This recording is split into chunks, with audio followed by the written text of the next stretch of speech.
Formulas की list जो हमारी इनकम एंड एम्प्लॉयमेंट है उस पूरे चैप्टर में these are the total formulas, ठीक है। AD is equal to C plus I, जहाँ पे I is your autonomous investment, AS aggregate supply is equal to C plus S, where AS is also called Y is equal to income, then C is equal to A plus BY, small a is also known as C bar which is autonomous consumption, BY is induced consumption, B is your MPC that is change in C over change in Y, saving function is minus A plus 1 minus BY, मैं कहीं derivation अब दोबारा से नहीं बता रही हूँ, APC C over Y, APS S over Y, then APC plus APS is equal to 1, then MPC is change in C over change in Y, MPS is change in S over change in Y, then MPC plus MPS is equal to 1 and K is equal to change in Y upon change in I, 1 upon MPS, 1 upon 1 minus MPC, and at equilibrium level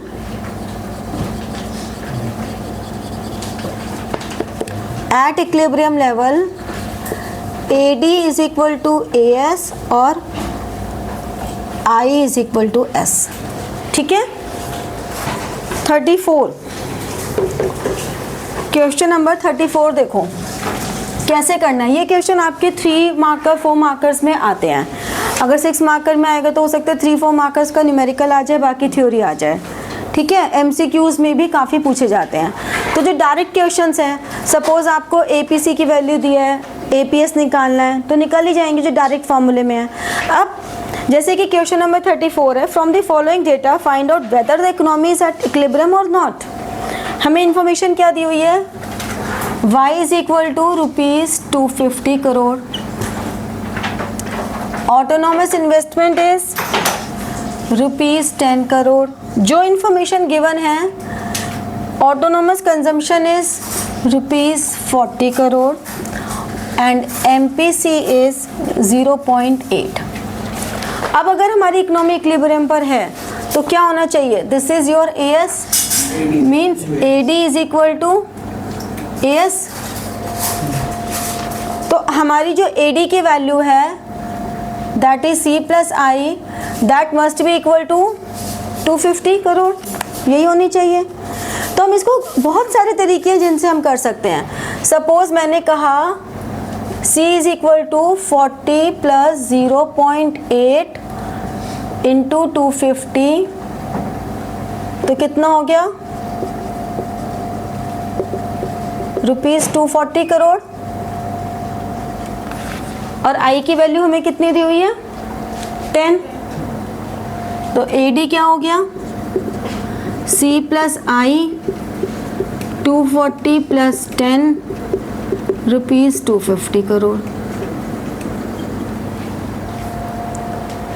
और हमें Y कितना दिया हुआ है, 250, तो हम क्या कहेंगे, इकोनॉमी इक्विलिब्रियम पर है।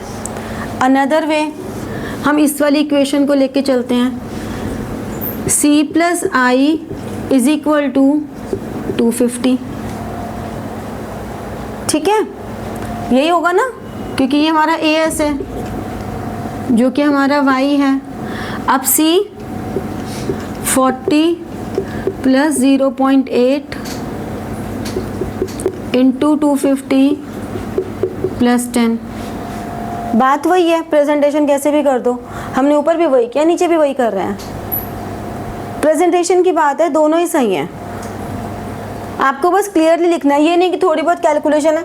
एक प्रैक्टिस के बाद आप ये सब कुछ ओरली भी कर सकते हो, लेकिन आपको 3 नंबर ओरल करने के तो नहीं मिलेंगे, आपको 3 मार्क्स मिलेंगे पूरे स्टेप्स के। आपको फॉर्मूले भी लिखने हैं, आपको रीजनिंग भी देनी है, आपको यहाँ पे प्रॉपर स्टेटमेंट्स लिखनी है। If economy is at equilibrium then aggregate demand should be equal to aggregate supply. Aggregate demand is C plus I, C plus I में A plus BY, A is autonomous consumption, B is MPC। Proper statements लिखनी है, तभी आपको 3 number मिलेंगे, ऐसे free के नहीं मिलेंगे, ठीक है। अब जैसे एक और क्वेश्चन है, ये देखो, ये I निकालने के लिए आपने 0.8 into 250 करा, I की वैल्यू तो ये रही बेटा, ये दिस इज योर C और दिस इज योर I। तो हमें आपने C में 0.8 into क्योंकि ये है ना बेटा बी, ये हमारा फॉर्मूला होता है ना C is equal to B Y, तो this is your A, this is your B, this is your Y. ठीक है, समझ में आया? आ गया? नोट डाउन करो, फिर एक क्वेश्चन और करके दिखाती हूँ। Next question is 45। Suppose that consumption equals 40 plus 0.75y 0.75 ही तो है। कभी भी एमपीसी की वैल्यू 1 से ऊपर होती ही नहीं है। क्यों नहीं होती एमपीसी की वैल्यू 1 से ऊपर? और कोई रीजन भी बता सकते हो? बिकॉज आप, मैं ही बोल देती हूँ, क्योंकि MPC is change in C over change in Y, means जितना भी हम इनकम में चेंज ला रहे हैं उससे how much consumption will change. तो मैक्सिमम क्या हो सकता है, जितनी इनकम चेंज हुई पूरा का पूरा कंजम्पशन में चला गया, उससे ज़्यादा तो कुछ नहीं होगा ना। अगर इनकम 100 रुपये से बढ़ी तो पूरा कंज्यूम हो गई, इसीलिए एमपीसी इज ऑलवेज 1। बट बहुत ही स्पेशल एक्सेप्शनल केसेस होते हैं जहाँ पे एमपीसी की वैल्यू 1 से ज़्यादा होती है, मीन्स हमारी इनकम 100 बढ़ी और हमने अपनी कंजम्पशन 120 बढ़ा दी। ऐसा कब होता है? जब आप बिलो पॉवर्टी लाइन हो, आप फाइनेंशियली लो प्रोफाइल पर हो, तो हमें एक उम्मीद हो जाती है कि अब तो हमारी इनकम शुरू हो गई ना, और भी बढ़ी जाएगी, तो अपने एक्सपेंडिचर को बढ़ा देते हैं। ठीक है, अब इस क्वेश्चन में हमारे पास आया I is equal to ₹60, Y is equal to C plus I, find the equilibrium level of income. अब अगर ये हमारा इक्विलिब्रियम लेवल की कंडीशन है ही, ठीक है, equilibrium level of income is Y is equal to 40 plus 0.75Y plus 60। अब इसको सॉल्व कर लिया, y इज इक्वल टू कितना आ गया? ₹400। ये हमारा फर्स्ट पॉइंट का आंसर आ गया। हमेशा पहले सारी कैलकुलेशन करके लास्ट में बॉक्स बना के जो क्वेश्चन पूछा गया उसके आंसर्स लिख दिया करो, उससे आपके लिए इजी हो जाएगा। The level of consumption, second point consumption निकालनी है, 40 प्लस 0.75 इंटू 400 कितनी हो गई? 340। ठीक है, क्लियर हुआ?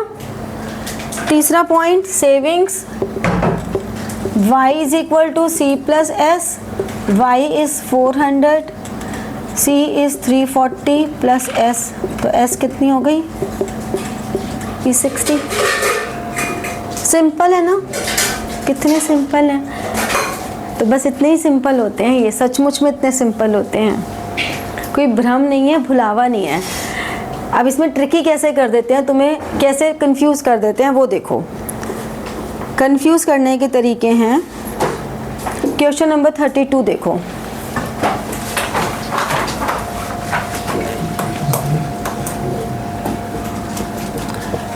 में क्या हो रहा है, समझ ले। Measure the level of x एंटे aggregate demand when autonomous investment and consumption expenditure.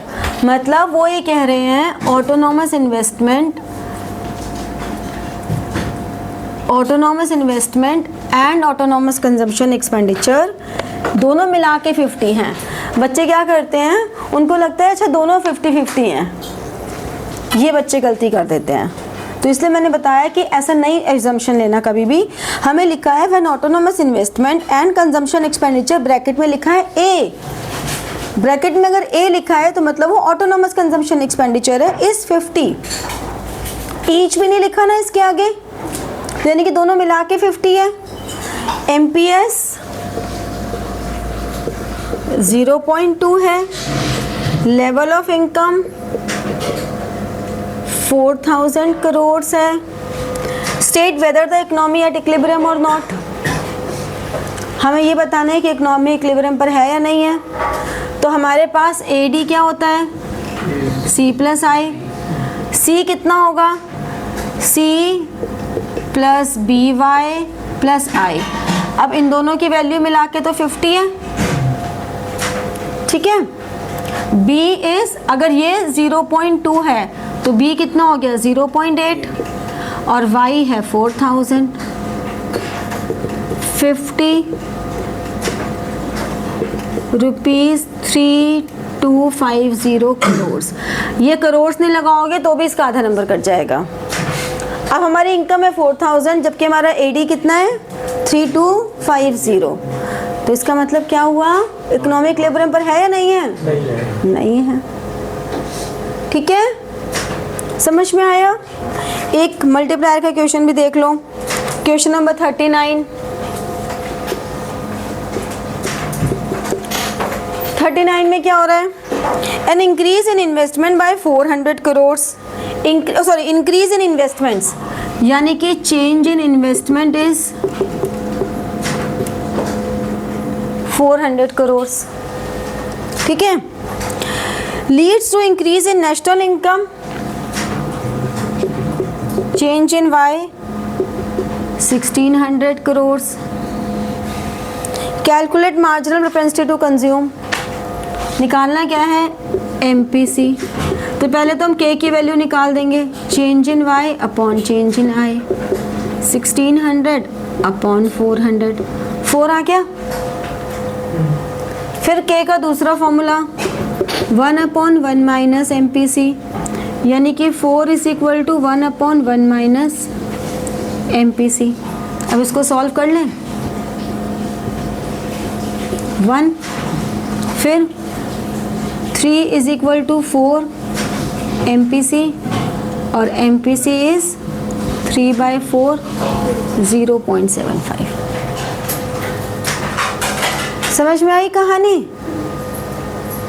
कि हमने पहले एक फॉर्मूला लगाया, we find the value of K multiplier, फिर हमने मल्टीप्लायर का दूसरा फॉर्मूला लगाया that is 1 upon 1 minus MPC, we put the value of K in the formula and we find the value of MPC। यहीं पे अगर आपको बोल देते calculate the value of MPS, तो हम या तो 1 अपॉन MPS का फॉर्मूला लगा देते, लेकिन हाँ, या कई बार ऐसा भी हो जाता है कि हमें एकदम से नहीं याद आता, हमें MPC याद रह जाता है, तो भी कोई दिक्कत नहीं, 0.75 आ गया, अब 1 माइनस MPC करके भी हम निकाल सकते हैं। ऐसा कुछ नहीं है कि आप यहाँ पे MPS लिख के फॉर्मूला निकालोगे तो आपको मार्क्स ज़्यादा मिलेंगे और इसमें कम मिलेंगे, ऐसा कोई रूल नहीं है। आंसर अल्टीमेटली सही आना चाहिए। आपने लॉन्ग मेथड लिया, शॉर्ट मेथड लिया, डज नॉट मैटर। समझ में आई ये बातें, समझ में आई न्यूमेरिकल्स। अब प्रैक्टिस एंड प्रैक्टिस हमेशा ही करनी है, जितनी आप प्रैक्टिस करोगे उतना ही आपको बेनिफिट मिलेगा। ये मेरे ख्याल से अभी तक अब आधी 12th ऑलमोस्ट निकल चुकी है एंड स्टूडेंट लाइफ के भी तुम्हारे 13.5 ईयर निकल चुके हैं। आखिर के 6 महीने बचे हैं स्कूल लाइफ के मुश्किल से। तो मेरे ख्याल से अब ये बातें, जीवन की सच्चाई तो समझ में आई गई होगी कि practice and practice, consistency, dedication, regularity, ये कुछ वर्ड्स हैं इंग्लिश के जो बड़े इम्पॉर्टेंट हैं, जो हमें अडॉप्ट करने हैं। ठीक है ना, क्या क्या अडॉप्ट करना है? Consistency, regularity, dedication,